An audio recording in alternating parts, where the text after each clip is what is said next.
राहुल गांधी इन दिनों अमेरिका के दौरे पर हैं और अमेरिका में दिए उनके बयानों से देश के भीतर सियासत गर्मा गई है।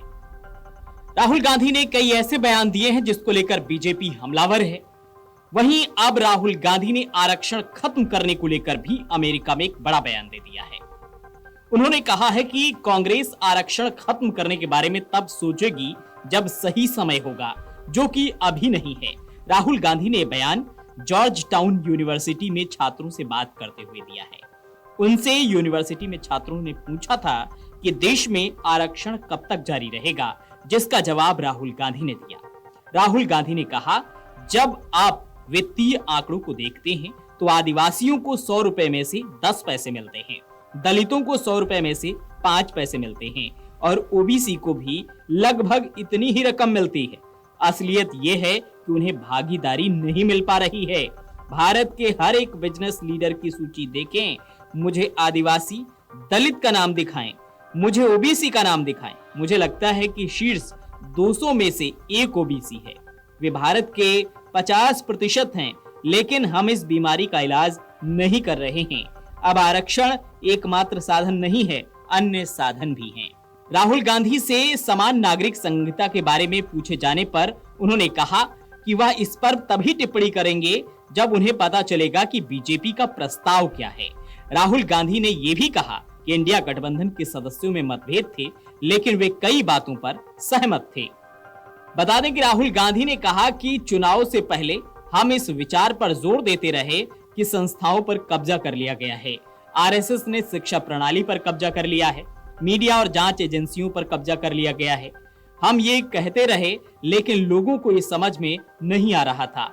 मैंने संविधान को आगे रखना शुरू किया और मैंने जो कुछ भी कहा था वह अचानक से फूट पड़ा।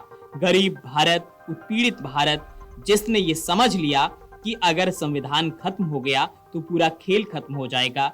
गरीब लोगों ने गहराई से समझ लिया कि ये संविधान की रक्षा करने वालों और इसे नष्ट करने वालों के बीच की लड़ाई है। वहीं राहुल गांधी ने जातिगत जनगणना का मुद्दा भी उठाया। राहुल ने कहा कि जातीय जनगणना का मुद्दा भी बड़ा हो गया, ये चीजें अचानक एक साथ आने लगी।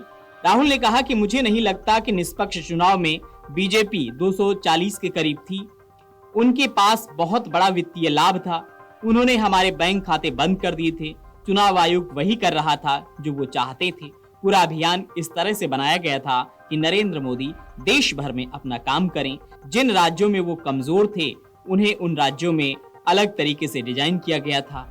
जहां वे मजबूत थे, मैं इसे स्वतंत्र चुनाव के रूप में नहीं देखता, मैं इसे नियंत्रित चुनाव के रूप में देखता हूँ। कांग्रेस नेता राहुल गांधी ने कहा कि चुनाव के बाद कुछ बदल गया है। कुछ लोगों ने कहा कि डर नहीं लगता, अब डर निकल गया है। मेरे लिए ये दिलचस्प बात है कि बीजेपी और प्रधानमंत्री मोदी ने इतना डर फैलाया और छोटे व्यवसायों पर एजेंसियों का दबाव, सब कुछ एक सेकंड में गायब हो गया। उन्हें ये डर फैलाने में सालों लग गए और एक सेकंड में ये डर गायब हो गया। तो इस तरह से अमेरिका के दौरे पर पहुंचे राहुल गांधी ने वहां से बीजेपी को जमकर घेरा, वहीं आरक्षण के मुद्दे को लेकर बयान दिया है, जिस पर अब भारत में भी सियासत शुरू हो गई है। Video desk amarujala.com। अगर आप ये वीडियो YouTube पर देख रहे हैं तो हमारे चैनल को सब्सक्राइब करें और बेल आइकन को दबाना ना भूलें। अगर आप Facebook पर ये वीडियो देख रहे हैं तो हमारे पेज को लाइक करें।